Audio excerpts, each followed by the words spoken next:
Good morning everyone, welcome back to my channel. আমার কাছের এবং দূরের সকল বন্ধুদের অনেক অনেক ভালোবাসা দিয়ে ভিডিওটা শুরু করছি সকাল থেকেই। আশা করি তোমরা সকলে ভালো আছো এবং সুস্থ আছো। আমরাও বেশ ভালো আছি।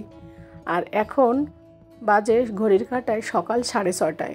তো যেহেতু সকালে সকালে ছেলে স্কুলে যাবে, তো ছেলের জন্য টিফিন তৈরি করে ছেলেকে রেডি করছে ওইদিকে ওর পাপা, আর এদিকে আমি ছেলের জন্য টিফিন করলাম আজ আলু ভাজা আর রুটি। তো সেটা আর ভিডিও করা হলো না।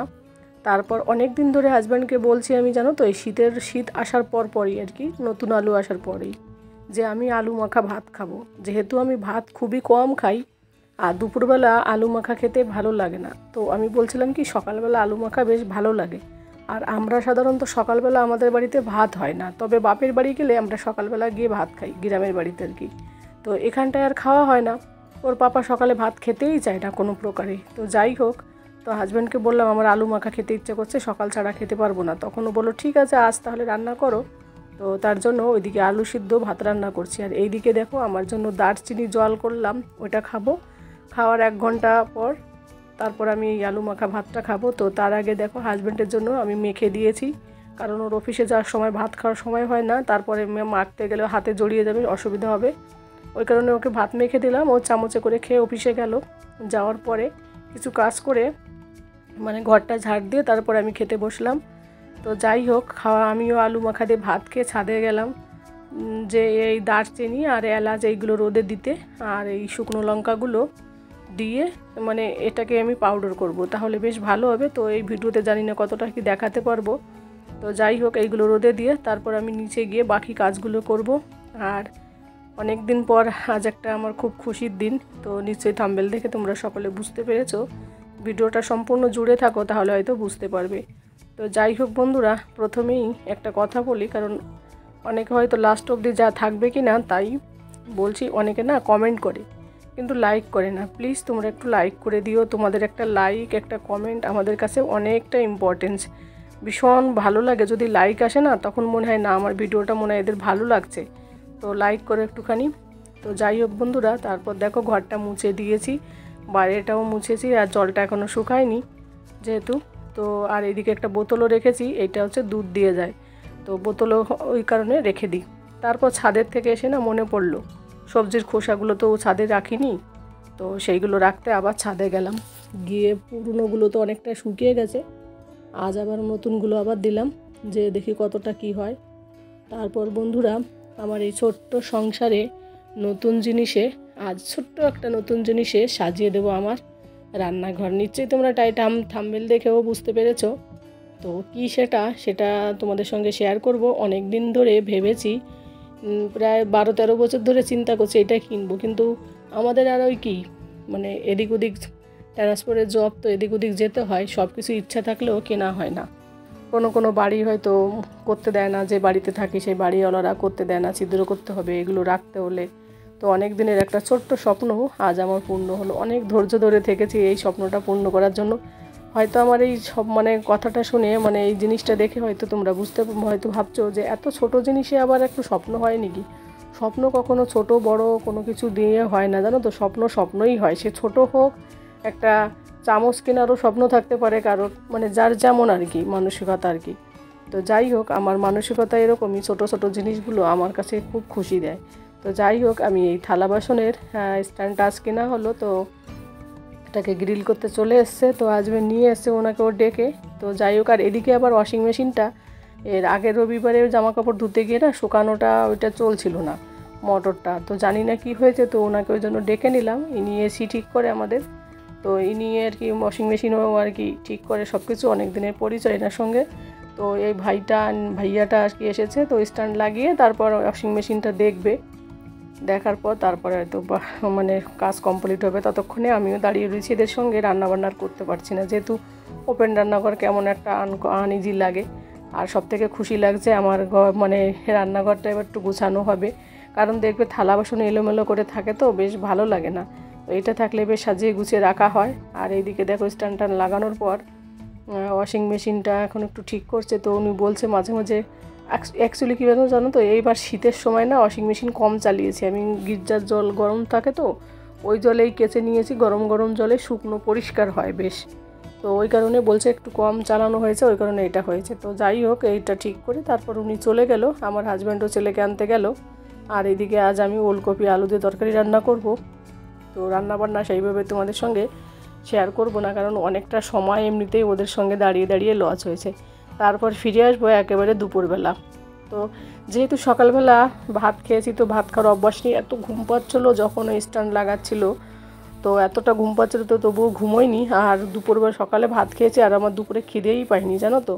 তার জন্য দুপুরে 2টো অ্যাপেল খেয়ে নিলাম, খাওয়ার পরে 1 গ্লাস জল খেয়ে আমি কাজে পড়ে গেলাম। ছেলেকে ঘুম পাড়িয়ে আজ আর ছেলেকে হোমওয়ার্ক করালাম না, কারণ দুপুরবেলা যদি আজ হোমওয়ার্ক ছিল না, আর ছেলেকে যদি দুপুরে ঘুম পাড়ায় তাহলে না পাড়ায় তাহলে রাতের বেলা ও ঘুমিয়ে পড়ে, মানে পড়তে যায় না।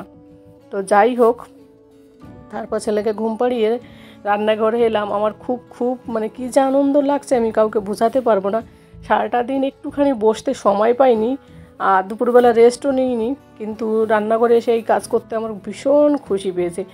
কোনো কাজ এমনও মানুষের মনকে ছুঁয়ে দেয়, আমি আজ এই প্রথমবার উপলব্ধি করলাম। রান্নাঘরের স্ট্যান্ডটা গোছাতে এতটা খুশি লেগেছে, এতটা আনন্দ লেগেছে, কি বলবো। আমার অনেক দিনের ধৈর্যর আজ আমার ছোট্ট সংসারে ছোট্ট একটা জিনিস হলো, আমার অনেকটা মানে বেশ ভালো লাগলো আর কি। যাই হোক, মানে ছড়ানো ছিটানো থাকে থালা বাসন, তো এটা কেনা হয় না, তো এই কাজটা করতে খুব আনন্দ লাগলো। তো কখন যে সময় কেটে গেল আর কখন যে 5টা বেজে গেল, এটা করতে করতে আমি নিজেও জানি না। তো পাশের বাড়ি সোসাইটিতে ওই যে বাঙালি আছে একজন, আমাদের মধু ফোন করলো, তাই আমি জানতে পারলাম যে এখন 5টা বাজে। তো মোবাইলের দিকে ধ্যান নেই, মাঝে মাঝে ভিডিও চলছে, কিন্তু আর কটা বাজে টাইমটার আমি আর দেখিনি। তো তারপর মানে ছেলেটাকেও তারপর ডেকে দিলাম, আর এর মাঝখানে কাজগুলো করে নিলাম। এই র্যাকটা একটু গুছিয়ে নিলাম, উপরে এগুলো ছিল কাচের জিনিস, সেগুলো একটু নিচে রেখে দিলাম। আর অ্যাকচুয়ালি আমার থালা বাসন একটু বেশি, 2-3 জন লোক হলে কি হয়েছে অনেক কিছু। তারপর ডিনার সেটগুলো তো ওগুলো তো বাদই আছে, সেগুলো তো বাদে, কিন্তু রান্নাঘরেরই অনেক থালা বাসন, সকলে যারা আসে তারাই এসেই বলে। তো যাই হোক বন্ধুরা, র্যাকটাকে স্ট্যান্ড মানে খুব সুন্দর করে সাজিয়ে গুছিয়ে নিচ্ছি। আর দেখো কি সুন্দর হয়েছে। আর এইভাবে সাজানো গোছানো থাকলে কোনো একটা জিনিস না ইজি লাগে বের করতে, বেশ ভালো লাগে। তো এরকমভাবে আর অ্যাকচুয়ালি যারা বাইরে থাকে তাদের এইটা প্রবলেম হয়, অনেক সময় রান্নাঘর ছোট হয়, কোনো জিনিস রাখতে পারে না, এরকম একটা ব্যাপার থাকে। তো যাই হোক, আগে এইটাই ছিল। তো এটাকেও একটু স্কচব্রাইট দিয়ে ধুইয়ে পরিষ্কার করে নিলাম, নিয়ে মুছে নিচ্ছি। নিয়ে প্রতিদিন কড়াই যে ভাত রান্না করি যেগুলোতে আর কি, সেই বড় বড় জিনিসগুলো নিত্য নতুন যেগুলো ইউজ করবো সেইগুলো ভেবেছি এখানে রাখবো, এটার উপরে, তাহলে সুবিধা হবে বের করতে। আর এটা না, এটা লাগানোর পরে এই জায়গাটা পরিষ্কার লাগছে আমার কাছে, জায়গাটা অনেকটা ফাঁকা হয়ে গেছে। তো দেখো প্রতিদিন যেগুলো লাগে সেগুলো ওখানে রেখে দিচ্ছি সাজিয়ে গুছিয়ে। আর ছেলেটা এখনও ঘুমাচ্ছে, তো ও ফোন করার পরে আমি ওকে ডেকেছিলাম, তো কথাটা হয়তো আগেই তোমাদের সঙ্গে বলে দিলাম। আর বেশি দাম নেয়নি স্ট্যান্ডটা, জানো তো, সবাই বলছে বেশ ভালো হয়েছে। একটু বড় সাইজের নিয়েছি, তো এর থেকে ছোটো সাইজ ছিল 1200 টাকা, আর এইটা ছিল 1500 টাকা।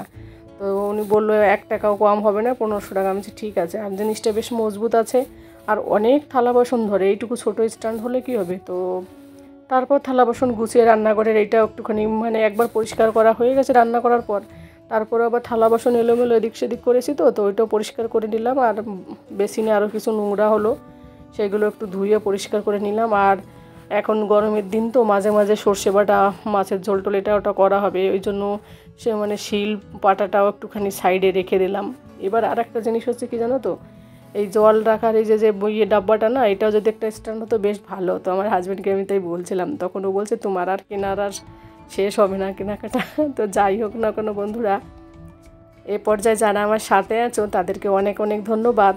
আর নতুন বন্ধুরা, যদি ভিডিওটি ভালো লাগে অবশ্যই আমার চ্যানেলটিকে সাবস্ক্রাইব করে দিয়ে আমার পাশে থেকো, আর পাশে থাকা বেল আইকনটি প্রেস করে দিও, তাহলে আমি যে ভিডিওগুলো দেবো সেগুলো সবার আগে তোমাদের কাছে পৌঁছে যাবে। আর আমার এই রান্নাঘরটা দেখো গোছানোর পর তোমাদের সঙ্গে আর একবার শেয়ার করলাম, কেমন লাগলো অবশ্যই তোমরা কমেন্ট করে জানাতে ভুলো না। একটাকে গুছিয়েছি সুন্দর করে, আমার তো অনেক দিনের স্বপ্ন পূরণ হয়েছে, আমি তো বেশ খুশিতে আছি। তো তোমাদের কেমন লাগলো অবশ্যই তোমরা আমাকে কিন্তু কমেন্ট করে জানাতে ভুলো না। আর গোছানোর পরে কেমন হয়েছে সেটাও একটু তোমাদের সঙ্গে কাছের থেকে দেখালাম। তো যাই হোক, টিফিন বক্স এক জায়গায় রেখেছি, অনেকটা বড়, তো অনেক কিছু ধরেছে জানো তো, মানে সব কিছু সাজিয়ে গুছিয়ে রেখেছি। এখন এই সাইডে রান্নাঘরের এই সাইডটা নিচেটা একটু পরিষ্কার আছে, বেশ ফাঁকা ফাঁকা আছে।